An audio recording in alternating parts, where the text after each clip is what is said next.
साम्राज्य, सामान्यांचा असामान्य आवाज। सद्गुरू बैठकीस निघालेल्या सासू सुनेचा कंटेनर अंगावर पडून जागीच मृत्यू झाल्याची दुर्दैवी घटना मंगळवेढ्यात घडली। ही घटना रविवार दिनांक 3 ऑगस्ट रोजी सकाळी घडली। अपघातात या दोन्ही महिलांचा मृतदेह छिन्नविछिन्न झाला होता। रेणुका विजय तासगावकर वय 35, शालन पांडुरंग तासगावकर वय 56, राहणार धर्मगाव रस्ता मंगळवेढा अशी त्यांची नावे आहेत। घटनेची फिर्याद मृत महिलेचा पती विजय पांडुरंग तासगावकर यांनी दिली।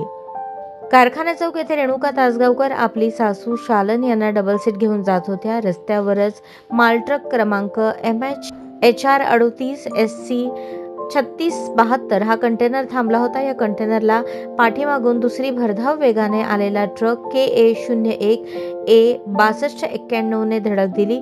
भरधाव वेगामुळे कंटेनर ट्रक स्कूटीवरील रेणुका आणि सासू शालन यांच्या अंगावर पलटी झाला। त्यात गंभीर जखमी होऊन त्यांचा जागीच मृत्यू झाला।